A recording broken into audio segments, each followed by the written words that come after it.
welcome. I'm calling this Work in Progress Wednesday because I have a big stack of stuff here, several different projects, bunch of stuff here that I just need to, I've started a lot of different things and I need to kind of like just keep working on them. So I've got the chat open for anybody who wants to ask a question. It can be about these projects or other projects, but I'm just going to get started and show you what I'm working on.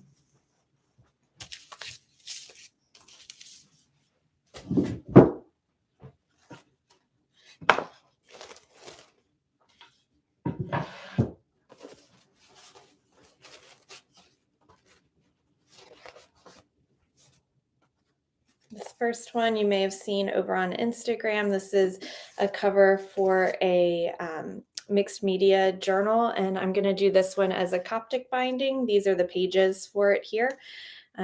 So I glued that yesterday. This is the back cover. I didn't repeat that little accent paper on the back. So that's one project that I need to punch all the holes in the signatures and then sew that up.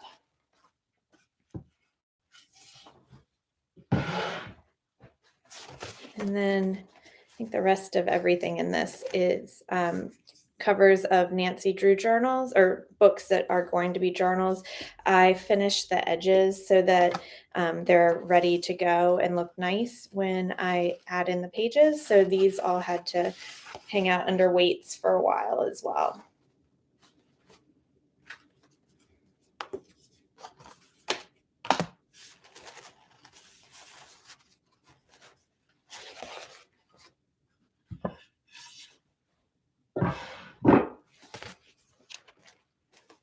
That's another one there.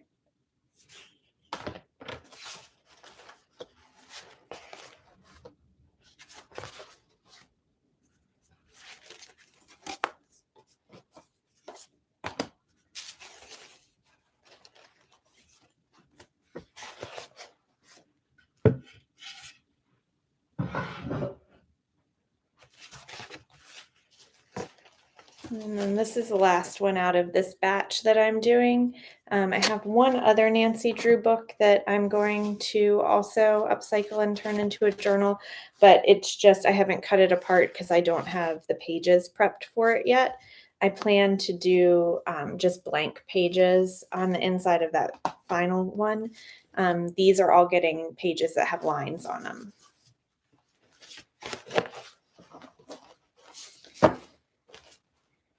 Okay, so let's see. One of these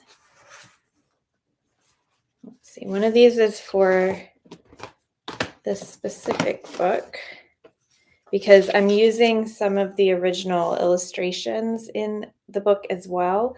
And so I have different ones have different amounts of images. And I have to decide whether I want to cut around this and glue them on the inside covers. Since I only have two on this one, that's an option. Or if I want to attach these to a blank piece of paper and then put them in with the pages so that it can kind of be found in the middle of the journal. So I'm going to hold tight on this one for a second. And then these are the lined pages I made. They have a decal edge and they've been pressing for a while. So I'm gonna, these here, I think I decided that for this one, I'm going to do a cover paper. I need to look, I want to pull one of the colors out of this cover and do cover pages in between each signature. And that's probably where I'll end up attaching the images. So I'm gonna think about that for just a few more seconds or a few more minutes while I'm getting these other ones set up too.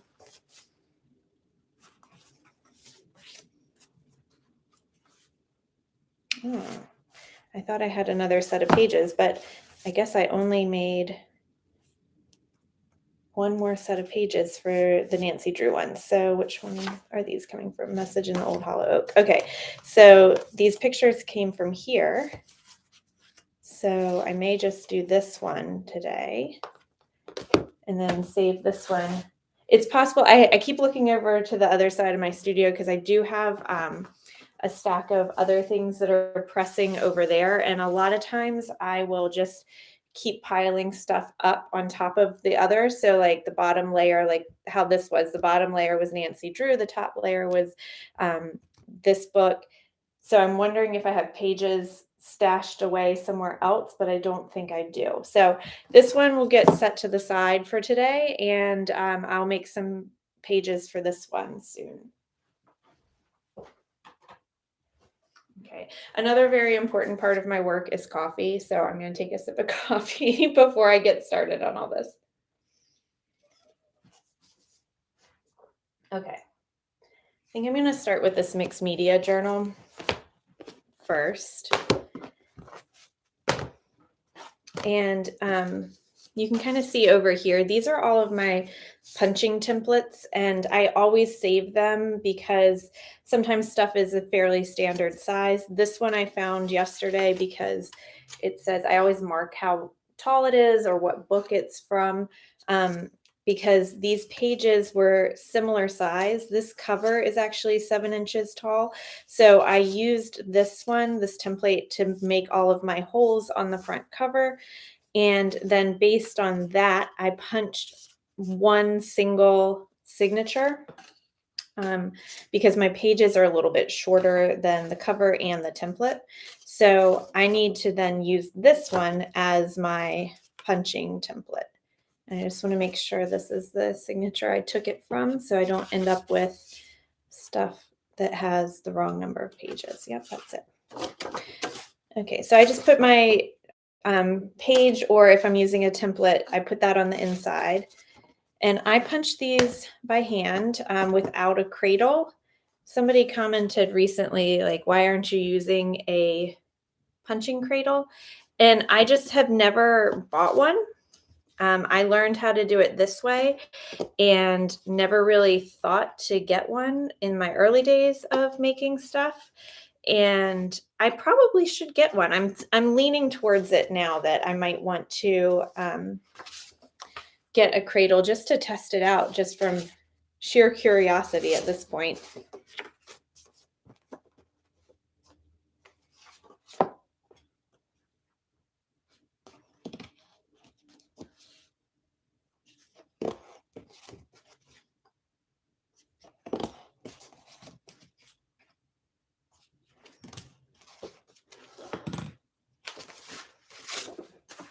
Oops, actually, let's put that there.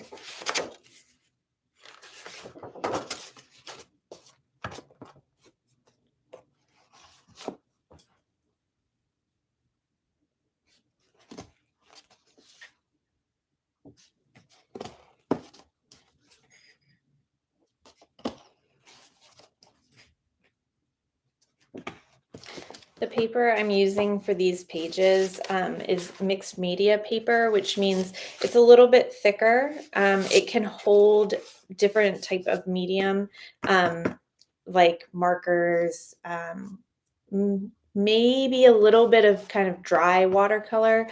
That might be pushing it, but some paint. It just is a little bit thicker. So if you're doing collage art, or if you're doing, any kind of marker drawing or illustration, this would be a good paper to use.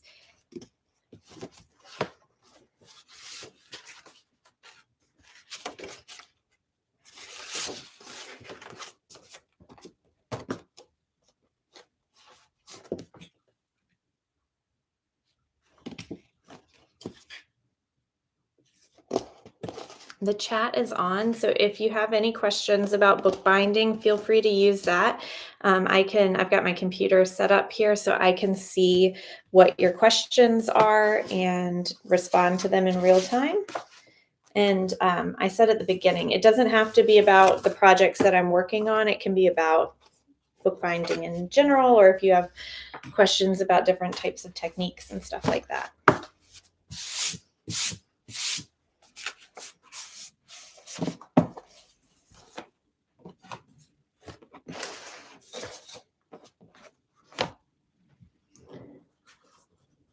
All right, I think I'm gonna at least get started on sewing this book in Coptic style. I'm gonna use a purple thread. It's maybe a little bit hard to see, but these little teeny tiny flowers on the cover are very light purple. So I like using the purple with this paper in particular because it just highlights a little teeny accent.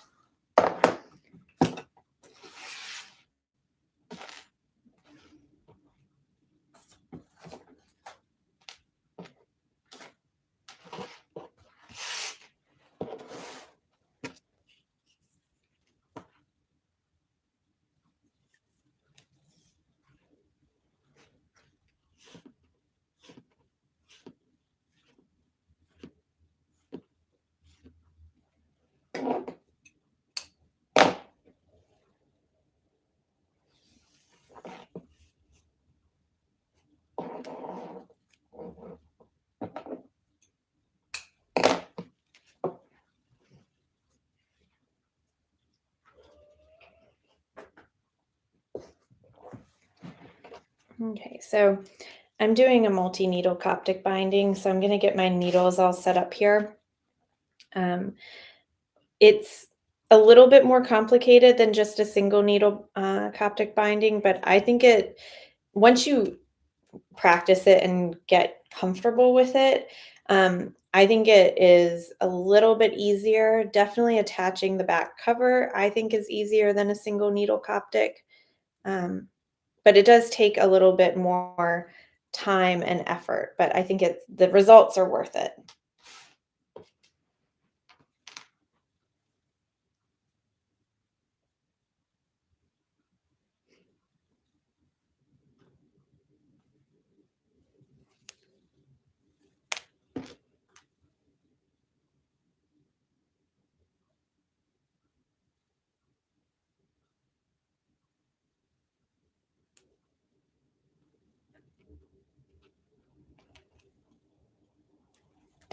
Okay.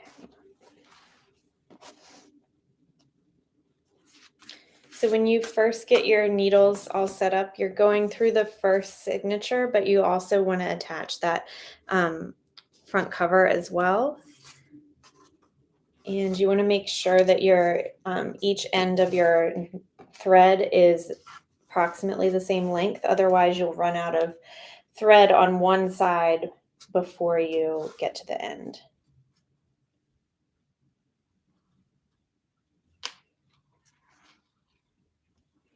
So I'm just making sure, let me try to show you.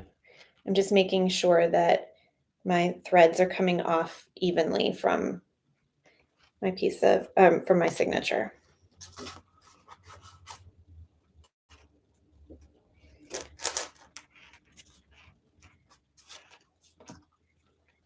And even though it's 4 holes, 4 needles, and what presumably looks like 4 threads, it really is just 2 pieces of thread that each end of the thread has a needle put on it.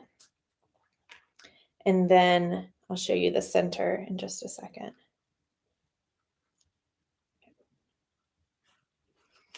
And then on the inside, you can see that this is just the center of each of those 2 pieces of thread. So that's how you get what looks like 4 threads, but it's really just 2 pieces of thread.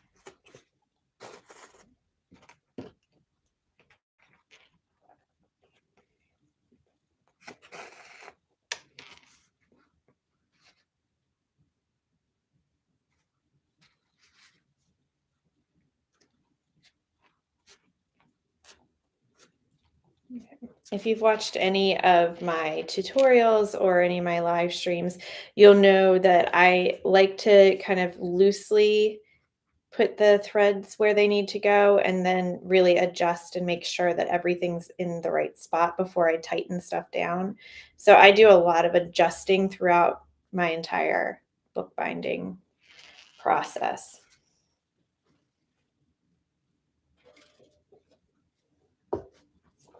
I also really work hard to keep coffee away from all my products. Usually I have it on my table to the left of me, like on actually on my paper storage, but that's where all the webcam stuff is. And I was afraid I would knock it over. So I'm going on the right hand side and going to be extra careful today.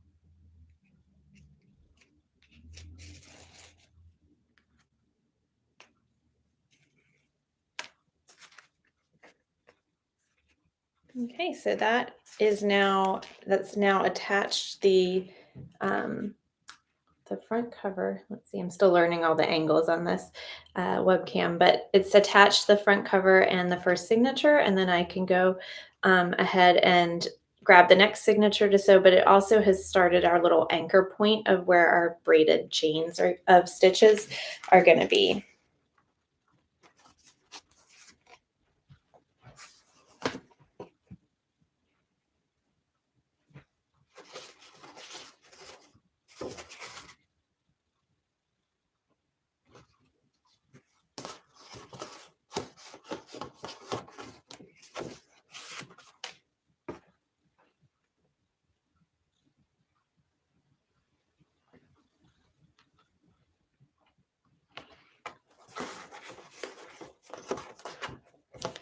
I will say I'm very right-handed, or at least I was a very much right-handed bookbinder until I started doing the multi-needle Coptic binding, and I'll catch myself sometimes where I've got like both hands working on different parts of the book, and I realize how much I've become left-handed in certain things with this binding in particular.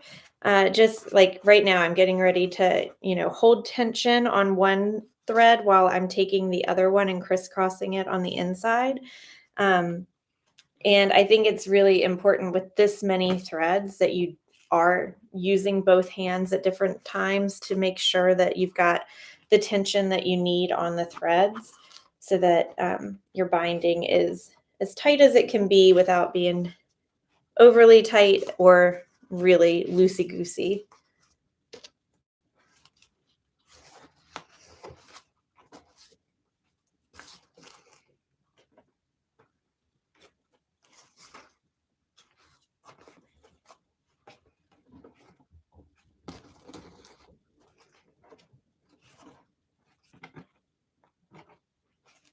Okay, and so I'll show you the inside right now. So I crisscrossed, I don't know if you can see it, there are two actual threads. I crisscrossed the threads on the inside. Now I want to tighten that back up since I pulled it apart. But every time you sew into the signature, you're going to crisscross and come out through the different hole.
All right, so that set of stitches is done, and you can kind of see we're starting to build what's going to be the braid there.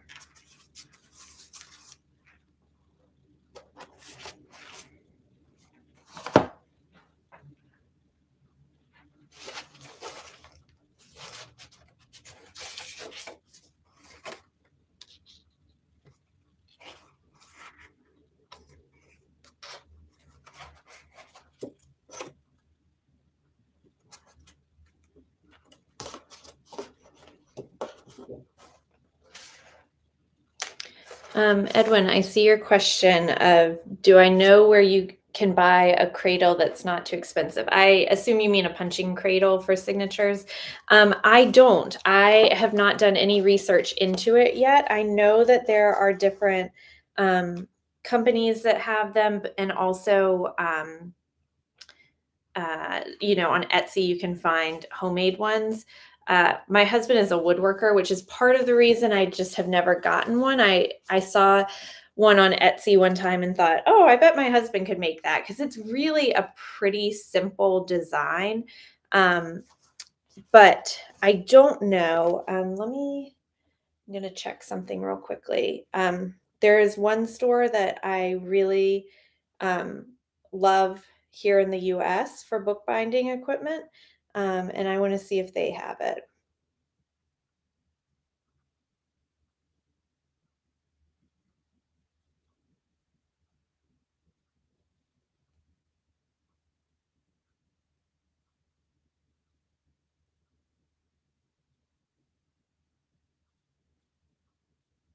Okay, so the company that I really like is called Hollanders, and they are in just outside of Ann Arbor.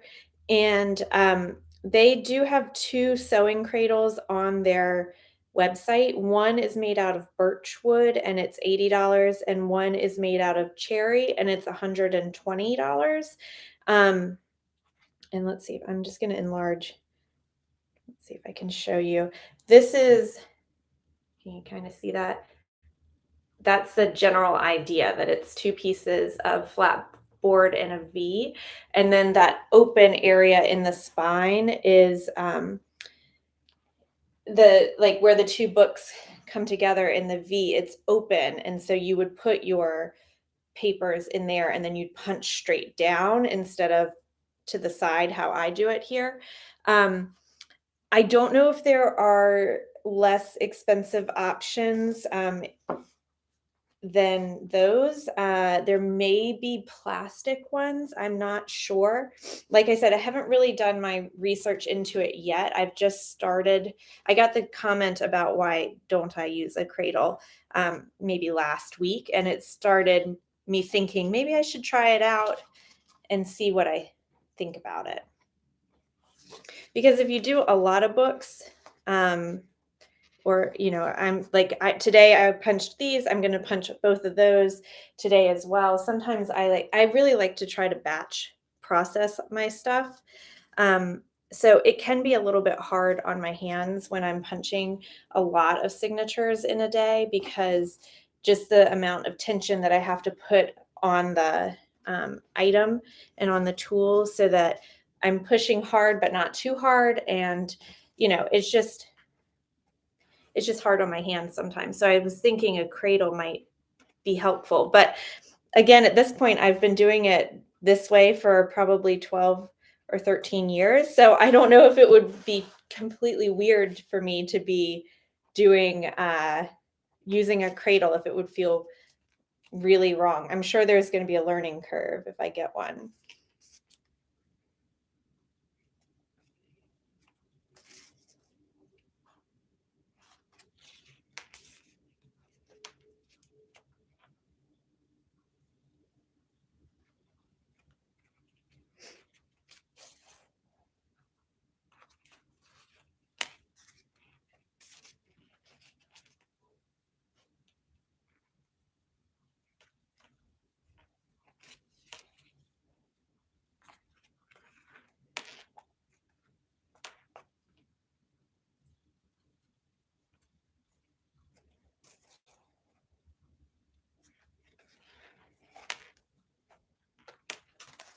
All right, so another signature is attached.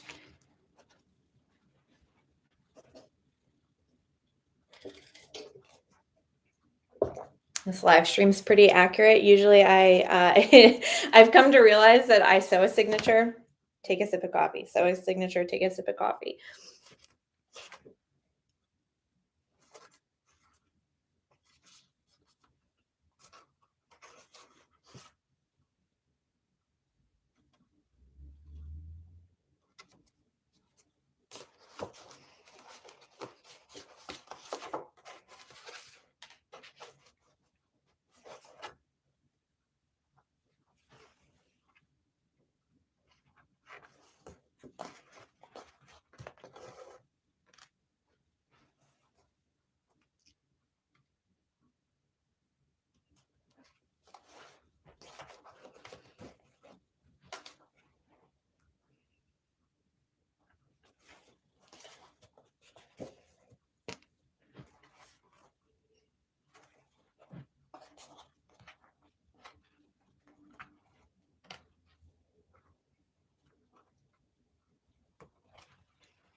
Okay, so another signature is attached, and you can really see that braid is starting to come together. Let's see if I can get my light over there a little bit better.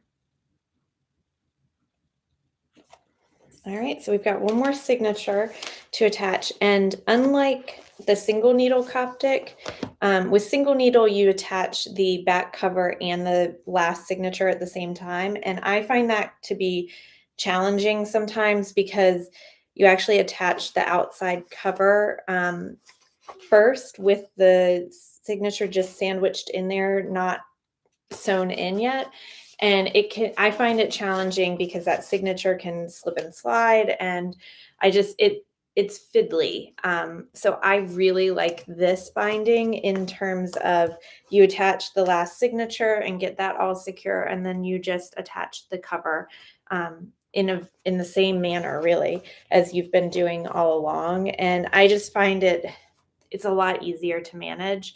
And I have sewn hundreds of single needle Coptic bindings, and they still are fiddly. It's not, it's one of those things that even when you have practice with it, you still every now and then get one that just, it's a pain to get that last signature lined up and have everything held together.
If you're just joining, welcome. And I've mentioned it earlier in the live stream. If you have questions about bookbinding or, about what I'm doing now or just bookbinding in general, feel free to put those in the comments. I'm happy to answer them live.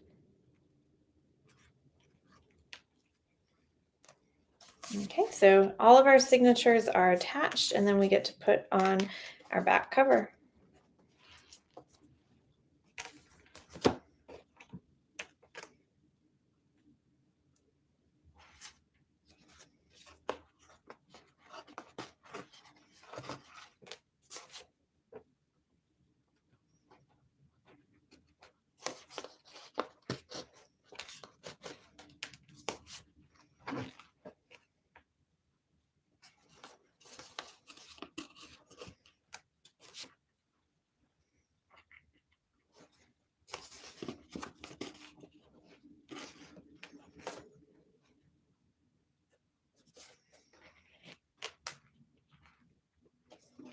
And this is what I mentioned I do at the beginning. I kind of loosely get everything in place and then I tighten stuff down. Um, Again, with these, my covers are a little bit taller than my pages. Some people do Coptic books that the pages and the covers are the exact same height. And sometimes I do that, but I have gotten to the point where just I like a tiny bit of an extra edge on the top and bottom. And so just checking to make sure that they're looking even and all of that. And then tighten them down and finish up this binding.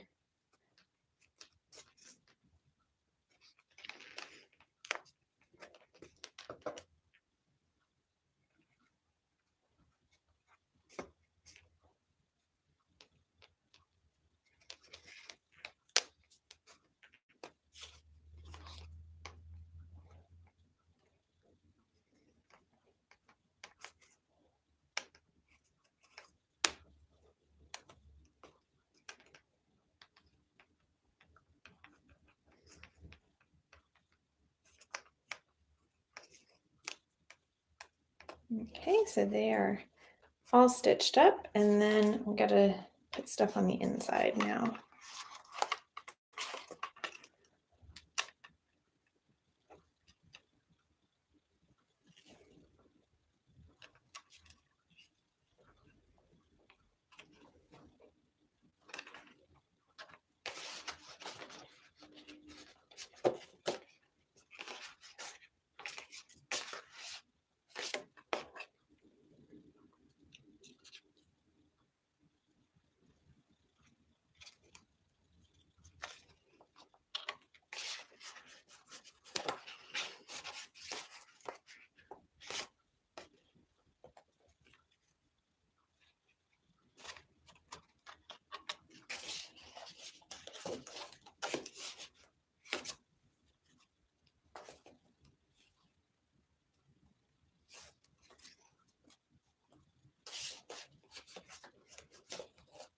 Okay.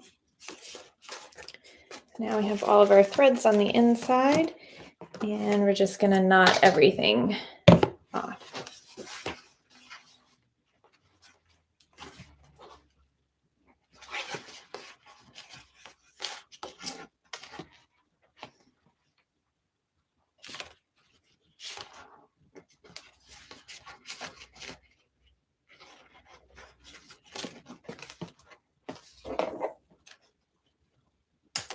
You can see I ended up with a fair amount of leftover thread, and I am never mad at that. I always save these extra scraps. I have a little bin of them over here on my pegboard. This would be perfect for sewing up. I do all these like little teeny notebooks out of my scraps for freebies in my orders. And so a piece of thread like this, I'm happy because it will sew up one of those books really nicely. I try not to waste anything in my studio. And I'm always happy at the end to have extra thread than not enough, because if you get to the end and you have like this much thread left, and you can tie a knot with it. I've done it before, but it takes like 20 minutes to work that little end of thread through all of what it needs to go through and get it really nice and tightened down. So I always err on the side of having a little bit of extra thread instead of running out. Run out a couple times, and I try to avoid it at all costs.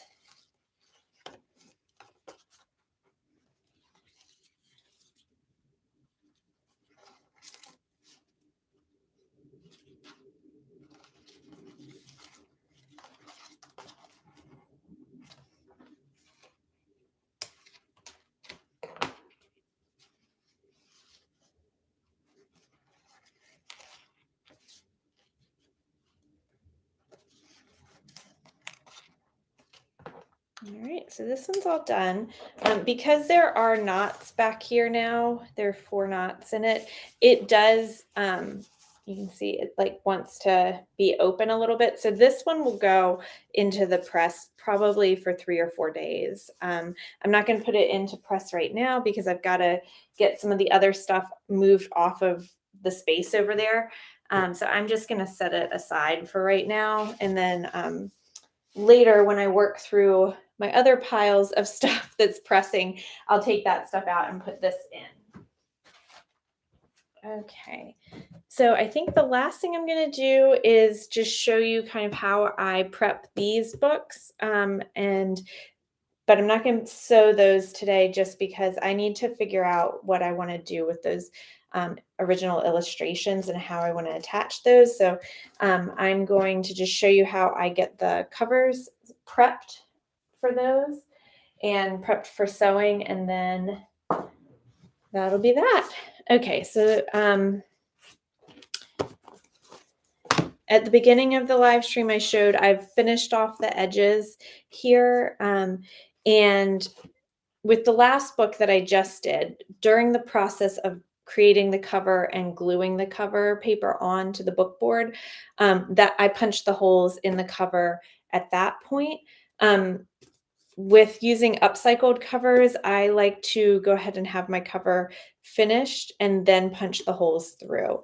When I'm making it from scratch, it's nice because I can, as I'm gluing a piece of paper on, I can punch the hole through while it's still kind of gluey, and then I think it helps the paper to go into the hole better. But these were glued decades ago, so it doesn't really matter on these. So I'm going to go back to my bin over here of punching templates, and I know that I have one for this size. Even though I know that this fits these books, or it has in the past, what I want to do is just line everything up and make sure that this particular book looks good with where the holes are going, and then also just where we want to put the pages and everything too. Okay, so these look good. So I'm going to just, with my template folded so I can see where the holes are, I just go ahead and punch my holes into the cover. And I don't do it very hard because I like to punch from the outside in. I do like a really teeny hole on the inside cover, but then because whichever way you're pushing through, that's going to make an excess. So I don't want that excess to be on the outside of the cover. I want it to be on the inside. So.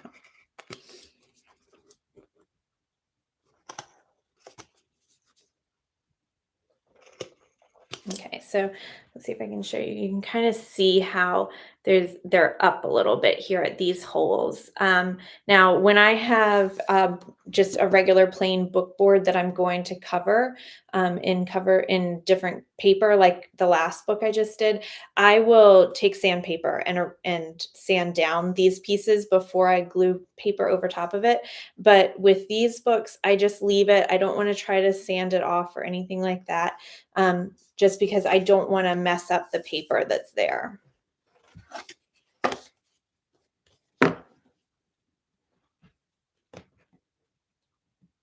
And then I always measure or always punch my front cover based off of my back cover. I line them up and just work from there.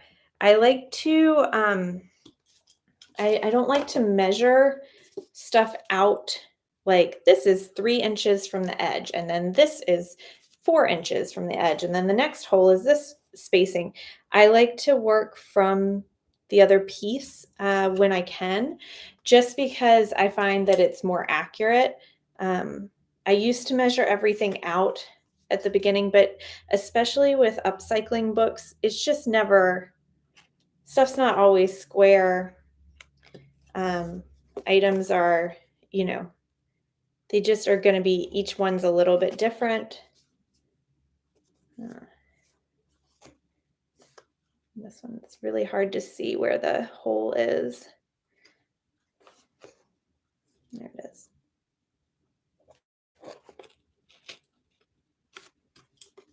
Okay, so my holes are all done. And then what I will do to measure the pages where it needs to be, I will line all those up.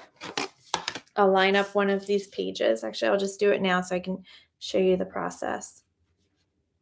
So what I'm doing right now to line it up is I am making sure that, so I measured and created these pages myself, so I know that they are the height of the original end sheet there. So I'm just making sure that these are lining up, and then I'm going to mark on the spine of this where the holes are. So I will punch my holes based on that. So again, this is why I work from the actual piece as opposed to measuring things out, because that way there is slight variations, in the distances here.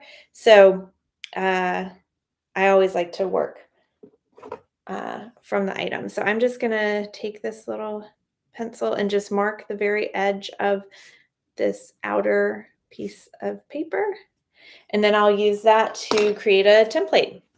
So that's pretty much it for today. I'm going to keep working on these Nancy Drew books. I need to figure out the incorporating the illustrations and what, types of paper I want to do and all of that. But thank you for watching, and I enjoyed answering your questions, and I will probably try to stream again next week. I want to do this kind of on a regular basis just to let you be a fly on the wall of what I'm doing in the studio. So I hope that you will join in later, and I'll see you soon. Bye.